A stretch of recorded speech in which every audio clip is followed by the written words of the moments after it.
The House Financial Services Committee, Congressman Jeb Hensarling. Congressman, welcome back to the program. Good to see you again. I got to tell you, sir, we've heard this so many times. We're working on it. We're making progress. I know you're laughing, but, the market is saying, well, where is it? Where is this tax reform plan? Where is it? Coming soon to a Congress near you.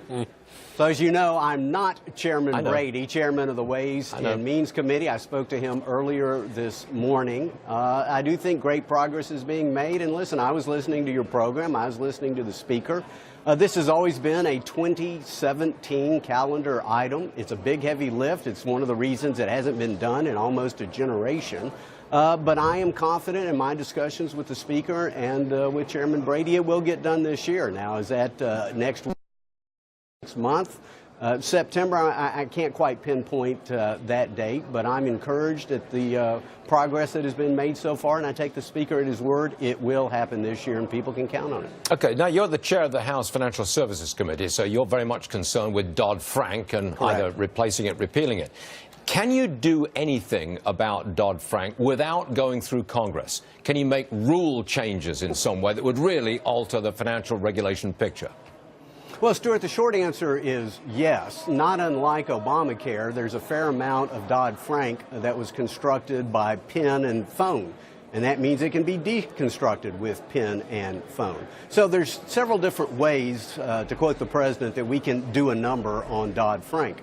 Number one is through something called the Congressional Review Act, and I'm very pleased to say the very first Congressional Review Act to undo an Obama-era regulation, Obama-era, had to do with the Dodd-Frank Act. And so that's part of it. Part of it is through a more cumbersome rulemaking process to undo all the terrible, burdensome, costly Dodd-Frank rules that the Obama administration imposed.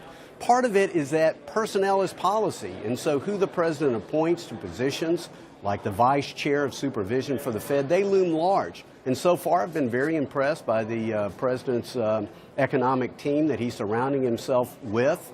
Having breakfast with the new chairman, recently confirmed chairman of the Securities and Exchange Commission, who I think will get off very strong out of the starting gates. And then finally, there is the legislative component. Some of this we can do through the arcane reconciliation process, which basically means 51 votes in the Senate. There are some aspects where we hope that we can still work with Democrats, and we'll take 60 votes in the Senate. But you combine it all together, once again, we'll do a number on Dodd-Frank, and we've got to, because Dodd-Frank... Congressman Steve Forbes here. One of the ideas is to exempt banks with $10 billion less of assets, $10 billion or under, from Dodd-Frank. Is there any movement on that to take most of the banks just by one fell swoop from Dodd-Frank and just leave the big banks to cope with it and free them up to the littler banks to make loans again?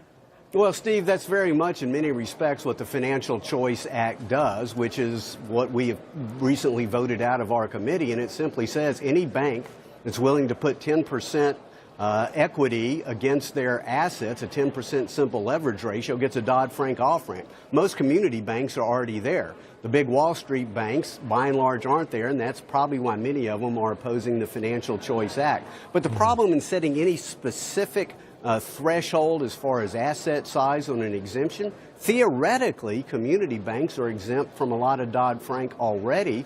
But what happens is this becomes best practices of the regulators, and it gets imposed upon our community banks. That's why we're losing one a day. That's why small business credit hasn't returned. Do you get any sense from the White House in terms of appointments to the Fed, of appointing people who are actually they have names ready to actually push some of this kind of deregulation and tell the regulators, pull back a little bit? You don't have to live with the bankers and smash them each day, let them make loans again?